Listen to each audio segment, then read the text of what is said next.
శ్రీ సాయినాథాయ నమః. శ్రీ సాయి సచ్చరిత్రము మొదటవ రోజు రెండవ అధ్యాయము. ఈ గ్రంథ రచనకు ముఖ్య కారణము. మొదటి అధ్యాయములో గోధుమలు విసిరి ఆ పిండిని ఊరి బయట చల్లి కలరాజాడ్యమును తరిమివేసిన బాబా వింత చర్యను వర్ణించితిని. ఇదేగాక శ్రీ సాయి యొక్క ఇతర మహిమలు విని సంతోషించితిని. ఆ సంతోషమే నన్నీ గ్రంథము వ్రాయుటకు పురికొల్పినది. అదేగాక బాబాగారి వింత లీలలను చర్యలను మనసునకానందము కలుగజేయును. అవి భక్తులకు బోధనలుగా ఉపకరించును. తుదకు పాపములు పోగొట్టును కదా అని భావించి బాబా యొక్క పవిత్ర జీవితమును వారి బోధనలను వ్రాయు మొదలెడితిని. యోగీశ్వరుని జీవిత చరిత్ర తర్కమును న్యాయమును కాదు. అది మనకు సత్యమును ఆధ్యాత్మికమునైన మార్గమును జూపును. గ్రంథ రచనకు పూనుకొనుటకు అసమర్థత బాబా అభయము. శ్రీ సాయి సచ్చరిత్ర గ్రంథ రచనకు తగిన సమర్థత గలవాడను కానని హేమాడ్ పంతు భయపడను. అతడిట్లనుకొనెను. నా యొక్క సన్నిహిత స్నేహితుని జీవిత చరిత్రయే నాకు తెలియదు. నా మనసే నాకు గోచరము కాకున్నది. ఇట్టి స్థితిలో ఒక యోగీశ్వరుని చరిత్రను నేనెట్లు వ్రాయగలుగుతాను? అవతార పురుషుల లక్షణముల నెట్లు వర్ణించగలను? వేదములే వారిని పొగడలేకుండెను. తాను యోగి అయినగాని యోగి యొక్క జీవితమును గ్రహింపజాలడు. అట్టిచో వారి మహిమలను నేనెట్లు కీర్తించగలను? సప్త సముద్రముల లోతును గొలవవచ్చును, ఆకాశమును గుడ్డలో వేసి మూయవచ్చును, కాని యోగీశ్వరుని చరిత్ర వ్రాయుట బహు కష్టము. ఇది గొప్ప సాహస కృత్యమని కూడా నాకు తెలియును. అందువలన నలుగురిలో నవ్వుల పాలగుదనేమోనని భయపడి శ్రీ సాయీశ్వరుని అనుగ్రహము కొరకు ప్రార్థించెను. మహారాష్ట్ర దేశములోని ప్రథమ కవియు యోగేశ్వరుడగు జ్ఞానేశ్వర మహారాజు యోగుల చరిత్ర వ్రాసిన వారిని భగవంతుడు ప్రేమించునని చెప్పియున్నారు.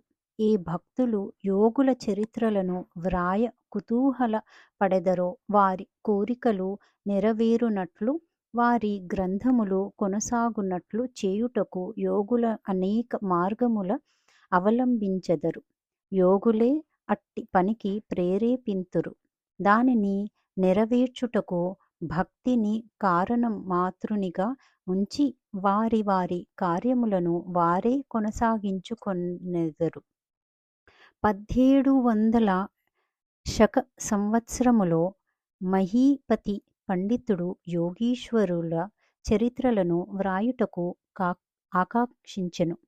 యోగులు అతనిని ప్రోత్సహించి ఆ కార్యమును కొనసాగించిరి. అట్లే 1800 శక సంవత్సరములో దాసగణు యొక్క సేవను ఆమోదించిరి. మహీపతి 4 గ్రంథములను వ్రాసెను. అవి భక్త విజయము, సంత విజయము, భక్త లీలామృతము, సంత లీలామృతము అనునవి. దాసగణు వ్రాసినవి భక్త లీలామృతము, సంత కథా అమృతమును మాత్రమే. ఆధునిక యోగుల చరిత్రలు వీని యందు గలవు. భక్త లీలామృతములోని 31, 32, 33 అధ్యాయములందును, సంత కథామృతములోని 57వ అధ్యాయమందును సాయిబాబా జీవిత చరిత్రము, వారి బోధనలు చక్కగా విశదీకరింపబడినవి. ఇవి సాయి లీలా మాసపత్రిక సంపుటము 17 సంచికలు 11, 12 నందు ప్రచురితములు. చదువరులు ఈ అధ్యాయములు కూడా పఠించవలెను. శ్రీ సాయిబాబా అద్భుత లీలలు బాంద్రా నివాసి అని అగు శ్రీమతి సావిత్రిబాయి రఘునాథ్ తెండూల్కర్ చే చిన్న పుస్తకములో చక్కగా వర్ణింపబడినవి. దాసగణు మహారాజు గారు కూడా శ్రీ సాయి పాఠాలు మధురముగా వ్రాసియున్నారు. గుజరాతీ భాషలో అమిత్ దాస్ భవానీ మొహతా అను భక్తుడు శ్రీ సాయి కథలను ముద్రించినారు. సాయినాథ్ ప్రభ అను మాసపత్రిక షిరిడీలోని దక్షిణ భిక్ష సంస్థ వారు ప్రచురించియున్నారు. ఎన్ని గ్రంథములుండగా ప్రస్తుత సచ్చరిత్ర వ్రాయుటకు కారణమేమి, దాని అవసరమేమి అని ఎవరైనను ప్రశ్నింపవచ్చును. దీనికి జవాబు మిక్కిలి తేలిక. సాయిబాబా జీవిత చరిత్ర సముద్రము వలె విశాలమైనది, లోతైనది. అందరూ దీనియందు మునిగి భక్తి జ్ఞానములను మనులను వెలికి తీసి కావలసిన వారికి పంచి పెట్టవచ్చును. శ్రీ సాయిబాబా నీతి బోధకమగు కథలు, లీలలు మిక్కిలి ఆశ్చర్యమును కలుగజేయును. అవి మనోవికలత చెందిన వారికి, విచారగ్రస్తులకు శాంతి సమకూర్చి ఆనందమును కలుగజేయును. ఇహపరములకు కావలసిన జ్ఞానమును, బుద్ధిని ఇచ్చును. వేదముల వలె రంజకములను ఉపదేశకములగు బాబా ప్రబోధములు విని వానిని మననము చేసినచో భక్తులు వాంఛించునవి అనగా బ్రహ్మైక్య యోగము, అష్టాంగ యోగ ప్రావీణ్యము, ధ్యానానందము పొందెదరు. అందుచే బాబా లీలలను పుస్తక రూపమున వ్రాయ నిశ్చయించితిని. బాబాను సమాధికి ముందు చూడని భక్తులకు ఈ లీలలు మిగుల ఆనందము కలుగజేయును. అందుచేత బాబాగారి ఆత్మ సాక్షాత్కార ఫలితమగు పలుకులు, బోధలు సమకూర్చుటకు పూనుకుంటిని. సాయిబాబాయే ఈ కార్యమునకు నన్ను ప్రోత్సహించెను. నా అహంకారమును వారి పాదములపై ఉంచి శరణం అంటిని. కావున ఆ మార్గము సవ్యమైనది. బాబా ఇహపర సౌఖ్యములు తప్పక దయచేయుననియు నమ్మియుంటిని. నా అంతటి నేను ఈ గ్రంథ రచనకు బాబా యొక్క అనుమతిని పొందలేకుంటిని. మాధవరావు దేశపాండే ఉరఫ్ శ్యామ అనువారు బాబాకు ముఖ్య భక్తుడు. వారిని నా తరపున బాబాను ప్రార్థించమంటిని. నా తరపున వారు బాబాతో ఇట్లనిరి: ఈ అన్నాసాహెబు మీ జీవిత చరిత్రను వ్రాయ ఆకాంక్షించుచున్నాడు. నేను భిక్షాటనముచే జీవించు ఫకీరును. నా జీవిత చరిత్ర వ్రాయున అవసరము లేదని అనవద్దు. మీరు సమ్మతించి సహాయపడినచో వారు వ్రాసెదరు, లేదా మీ కృపయే దానిని సిద్ధింపజేయును. మీ యొక్క అనుమతి, ఆశీర్వాదము లేనిదే ఏదియు జయప్రదముగా చేయలేము. అది వినినంతనే శ్రీ సాయిబాబా మనసు కరిగి నాకు ఊది ప్రసాదము పెట్టి ఆశీర్వదించెను. మరియు శ్యామతో ఇట్లు చెప్పదొడంగెను: కథలను, అనుభవములను ప్రొంగు చేయమనుము. అక్కడక్కడ కొన్ని ముఖ్య విషయములను టూకీగా వ్రాయమను. నేను సహాయము చేసెదను. వాడు నిమిత్త మాత్రుడే. నా జీవిత చరిత్ర నేనే వ్రాసి నా భక్తుల కోరికలు నెరవేర్చవలెను. వాడు తన అహంకారమును విడువవలెను. దానిని నా పాదముల పైన పెట్టవలెను. ఎవరైతే వారి జీవితంలో ఇట్లు చేసెదరో వారికి నేను మిక్కిలి సహాయపడెదను. నా జీవిత చర్యల కొరకే కాదు, సాధ్యమైనంత వరకు వారి గృహ కృత్యములందును తోడ్పడెదను. వాని అహంకారము పూర్తిగా పడిపోయిన పిమ్మట, అది మచ్చునకు కూడా లేకున్నప్పుడు నేను వాని మనసులో ప్రవేశించి నా చరిత్రను నేనే వ్రాసుకొందును. నా కథలు, బోధలు విన్న భక్తులకు భక్తి విశ్వాసములు కుదురును. వారు ఆత్మ సాక్షాత్కారమును, బ్రహ్మానందమును పొందెదరు. నీకు తోచిన దానిని నీవు నిర్ధారణ చేయుటకు ప్రయత్నించుకుము. ఇతరుల అభిప్రాయములను కొట్టి వేయుటకు ప్రయత్నించకుము. ఏ విషయము పైనను కీడు మేలు ఎంచు వివాదము కూడదు. వివాదమనగనే నన్ను హేమాడ్ పంతు అను పిలుచుటకు కారణమేమో మీకు చెప్పెదనను వాగ్దానము జ్ఞప్తికి వచ్చినది. ఇప్పుడు దానిని మీకు చెప్పబోవుచున్నాను. కాకాసాహెబు దీక్షిత్, నానాసాహెబు చాందోర్కర్లతో నేనెక్కువ స్నేహముతో నుంటిని.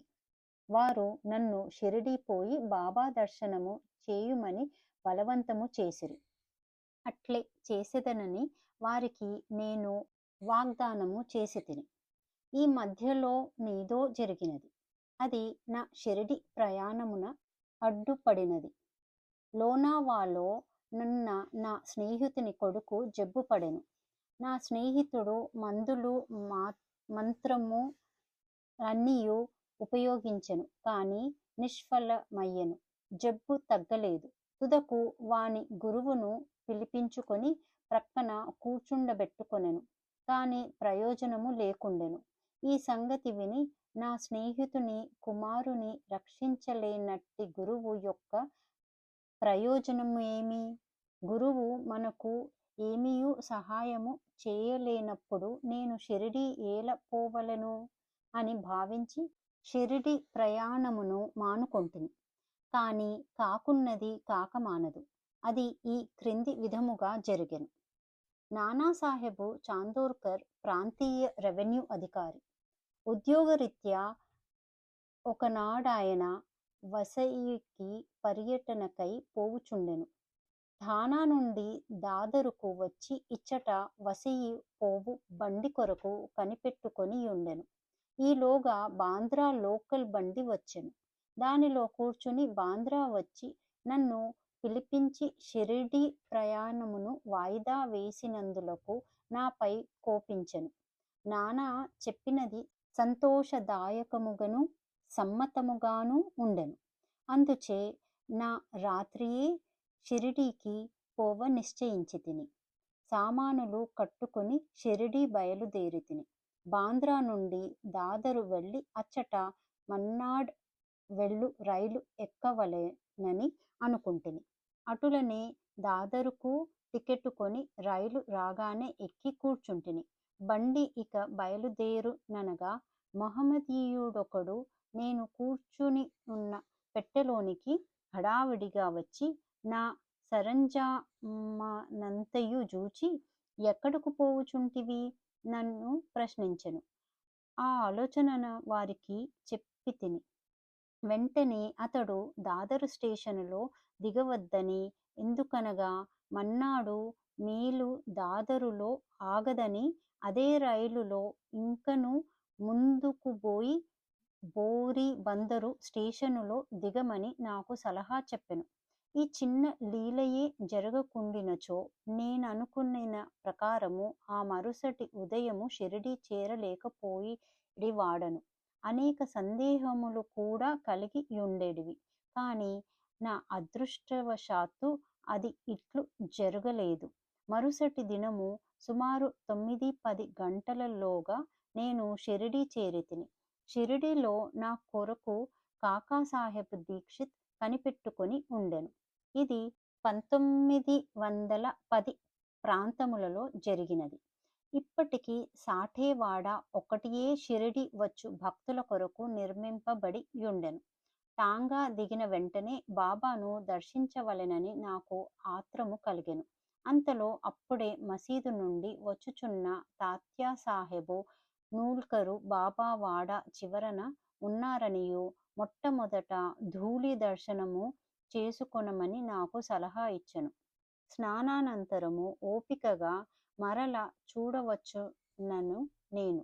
ఇది విన్నన తోడనే నేను పోయి బాబా పాదములకు సాష్టాంగ నమస్కారము చేసితిని.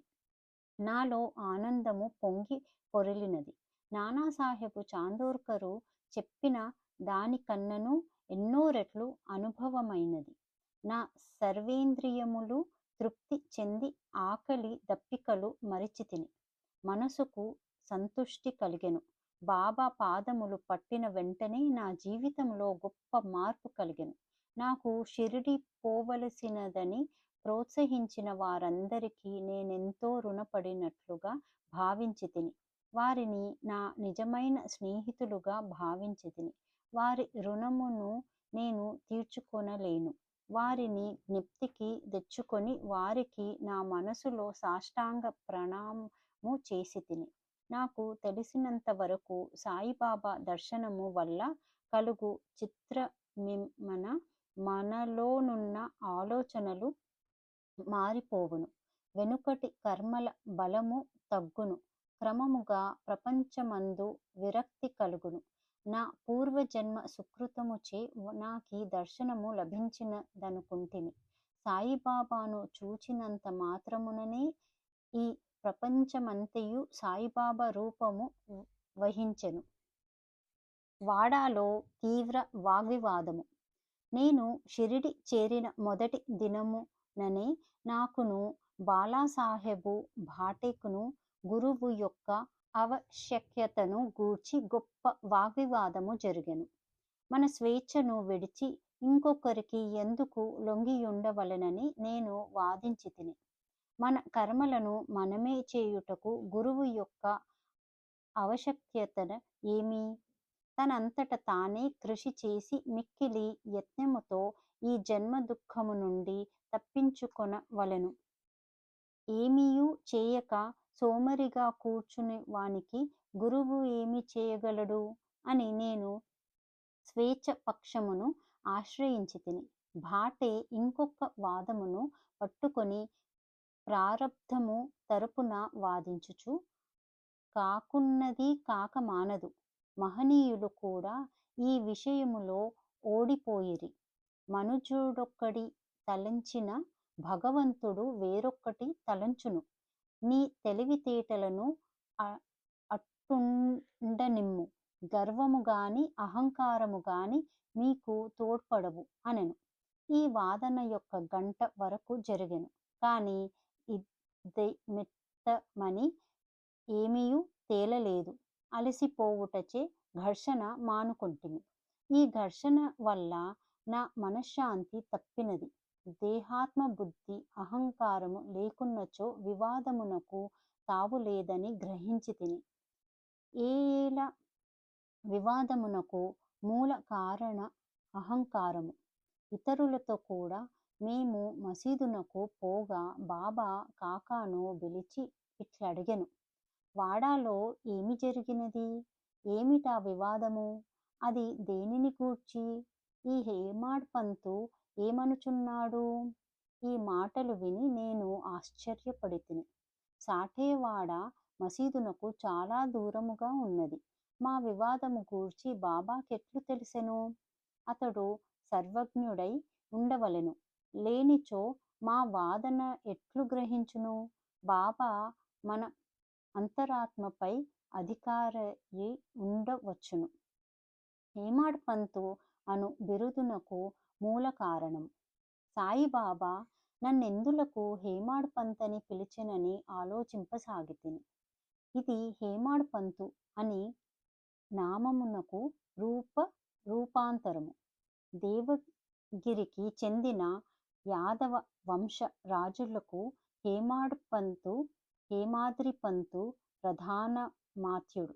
అతడు గొప్ప పండితుడు, మంచి స్వభావము గలవాడు. చతుర్వర్గ చింతామణి, రాజ ప్రశస్తి అను గొప్ప గ్రంథములను రచించువాడు. మోడీ భాషను ఒక నూతన గణిత విధానమును కనిపెట్టినవాడు. ఇక నేనా? వానికి వ్యతిరేక బుద్ధి గలవాడను. మేధాశక్తి ఎంతగా లేనివాడను. మరి సాయిబాబా నాకెందుకీ బిరుదు ఒసంగిరో తెలియకుండెను.